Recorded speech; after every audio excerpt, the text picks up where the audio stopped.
મોરબી જિલ્લામાં દાદા ભગવાનની 118મી જન્મજયંતિ મહોત્સવની ઉજવણી કરવામાં આવી હતી। આ કાર્યક્રમમાં ગુજરાતના મુખ્યમંત્રી ભૂપેન્દ્ર પટેલ મુખ્ય અતિથિ તરીકે ઉપસ્થિત રહ્યા હતા। તેમની હાજરીમાં દાદા ભગવાનની આરતી સહિતના વિવિધ કાર્યક્રમો યોજાયા હતા।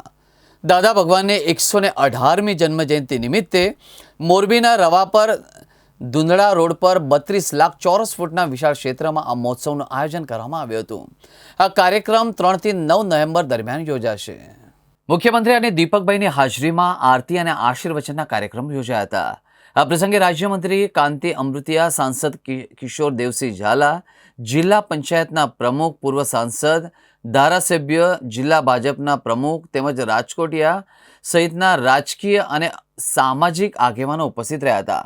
આ મહોત્સવમાં જેવા જેવી દુનિયા અંતર્ગત વિવિધ થીમ સાથે લાઈવ પ્રોગ્રામ્સનું આયોજન કરવામાં આવ્યું હતું, જે લોકો માટે એક આકર્ષણનું કેન્દ્ર બન્યા હતા। આ પ્રસંગે દીપકભાઈ અને મુખ્યમંત્રી ભૂપેન્દ્ર પટેલના હસ્તે દાદા ભગવાનના જીવન ચરિત્ર પર આધારિત પુસ્તક શ્રૃંખલા જ્ઞાની પુરુષના ભાગ 6નું વિમોચન કરવામાં આવ્યું હતું। દીપકભાઈએ તેમના પ્રવચનમાં કહ્યું કે એઆઈના યુગમાં સૌએ જાગૃત રહેવાની જરૂર છે।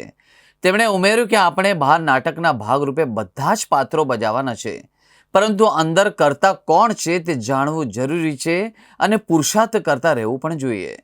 સમગ્ર મોરબી જિલ્લો નસીબદાર છે। 118ની જન્મ જયંતિ ઉજવણીના ભાગરૂપે આપણા મુખ્યમંત્રી કાલે રાતે આવી ગયા હતા। લગભગ 2 કલાક એને જ્ઞાન મેળવ્યું અને મોરબીને મારું એક આહવાન છે કે આવો લાવો કેટલાય વર્ષો પછી મળ્યો છે। આ દીપકભાઈને સાંભળવાનો, આશીર્વાદ લેવાનો, પ્રશ્ન પૂછવાનો, જે પણ મનમાં હોય પ્રશ્ન પૂછવાનો। નોર્મલ માણસ, અહીંયા કોઈ ભેદભાવ નથી। નાનો માણસ આવે પૂછી આ કે એ માઇક છૂટું છે, જેને લઈને પૂછવું હોય તો મારી નમ્ર વિનંતી છે મોરબી, સમગ્ર મોરબી જિલ્લાને કે મારા વાલા ભાઈઓ બહેનો, 1 વાર 2 વાર ટાઈમ લઈ અને અહીંયા પૂરું જ્ઞાન લ્યો એવી મારી નમ્ર વિનંતી। જય સચ્ચિદાનંદ, હું ડિમ્પલ બોલું છું, ડિમ્પલભાઈ મહેતા, દાદા ભગવાન ફાઉન્ડેશનમાંથી।